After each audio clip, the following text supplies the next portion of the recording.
Okay, got a 2000 Dodge Dakota, and we're going to do front brakes on this. So first thing we done, we got a jack under it. I got it under that front cross member. I got a jack stand back there under the frame, and I got one under the A-arm, which isn't the best place where I have it, but it's a third one just in case. So we're going to take these lug nuts off and get this tire off of here. Okay, now with the wheel off, we can get a better look at these brakes. And I don't know if you can tell, but the inside one is eating into the rotor. So it definitely needs for brakes. Now the other thing I just noticed right off the bat, if you look at that shock, the oil's running out of it, so that front shock is busted.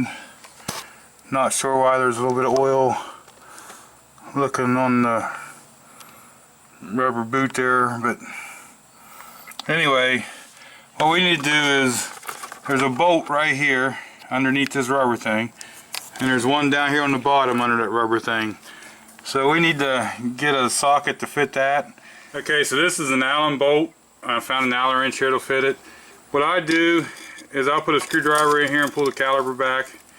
I know a lot of people don't like this because you're shooting the old fluid back up through.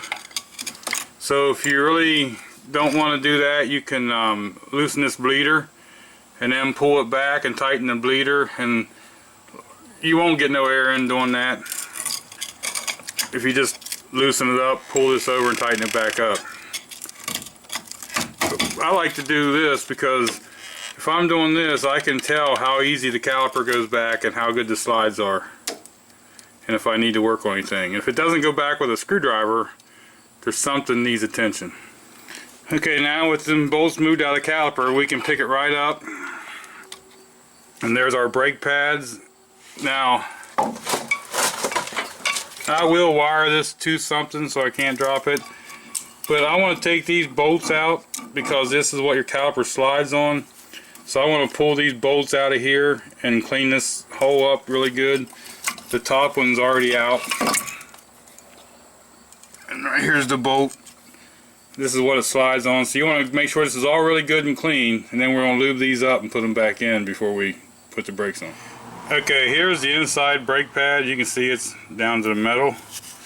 And it has these little fingers here. And those little fingers, you can see this round circle. That circle is where it's been against the piston, and those fall in there. Now see, these have the two tabs. So this will pick up. You might have to pry these tabs out a little bit to get them up over. Okay, that rotor is stuck on there, and I really don't care about the rotor, so we're just going to hit with a hammer. Try to hit this from behind. Okay, I sprayed some penetrating oil around here. Got my big pry bar behind here. Now if you're going to do something like this, make sure there's no kind of a speed sensor, nothing that you can get onto. Now I'm just going to hit this, and it comes loose. So now we can just work this around and get it off of there. Success. See, nothing to it. So what I'm going to do is take a wire brush and clean all this up really good. And I'll put a very, very thin coating of Never Seez on here. That way maybe the next one won't stick so easy. Now keep in mind, brand new rotor has that stuff on it to keep it from rusting. So you want to brake clean them. That's all this is brake cleaning the bottle. I just buy it in bulk and use it that way most of the time. Okay, what I've done is just put a little bit of Never Seez on there. Not very much, because remember, a little bit of Never Seez goes a long ways. If you don't believe me, just put it on your fingers and watch how far it gets. But now we can go ahead and throw this new brake rotor on there. Just slide it on top of there. And then what I'm going to do is I'm going to dress these slides. I'm going to take a pocket screwdriver and a rag and clean these out with just a little bit of brake clean on the rag. You don't want to get too much harsh stuff on the rubbers. I'm going to do that to both of those. And then I'll take some really fine sandpaper and just shine these up a little bit, and then we'll be ready to grease them. Okay, like this is the old pad. You can see where the piston was hitting on it, and the other one you can see where it hits. So this is the new pad. I like to take a little bit of this this brake quiet, and we'll just put a little bit around here.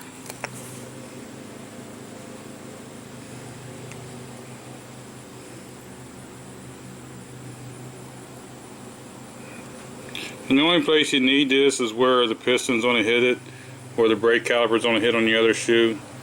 Now when you do this, you got to let this stuff tack up for 5 minutes or so, is why I'm going to go ahead and do it now while I'm cleaning some other things up. Okay, now on this shoe here, I know it's going to run right through here, so we'll just generously put some on here. Now you can buy this in a spray bottle or a spray can also. Some people use silicone, whatever you want to use. All it does is keeps the metal to metal contact from hitting the shoe to the caliper and stopping a squeal. So we're going to let this tack up for a little bit, and then we'll stick these on there. Okay, now we're going to use some of this silicone grease for the brakes. That's what I prefer to use, is regular brake lube. What we're going to do is I just like to put a little bit in the boot, and then I like to coat the bolt down really good. If you put regular grease in there or anything else, it seems to attract dirt. Some of it will actually eat the rubber parts.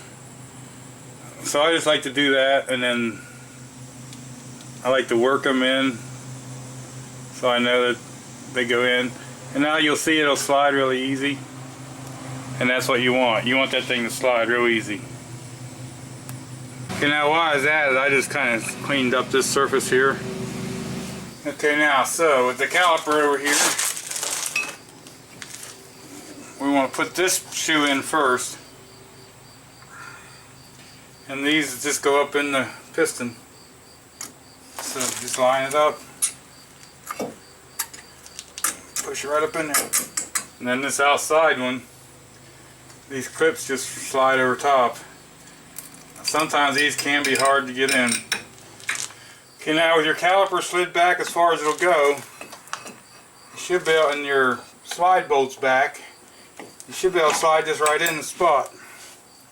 And there it is. Now we can push our slide bolts in and get them started. Now you want to get both of them started before you start snugging them down too much. Okay, now we got the two hold down bolts tight in the back here. You should be able to take this caliper and move it. Okay, so that's sliding in the slides and the brake pads are moving. Now keep in mind, the first time you hit the brakes, it's going to take up the slack here where the piston's been pushed back. So it don't feel like you don't got no pedal, but that's just a good way to, if you can do this, it's good. So now some of these have a spring clip and a wire clip or different things for anti-rattle. This one didn't seem to have it. Seems like it maybe should have one. We'll check on the, see if there's supposed to be one. If there is, we will get it installed. Now if you see this clip right here, it is missing on the other side, and that's an anti-rattle clip. What it does, keeps the caliper from bouncing up and down, making noise. So we will have to get one of them put on the other side. Okay, one other thing I'm not sure if I mentioned, these pins right here on this outside pad do line up with those holes. Okay, we got the tire back on, so we're going to take it and let it off the jack stands.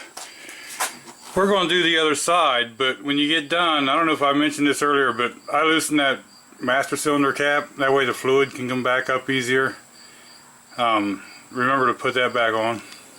Remember to pump them brakes up before you move the truck.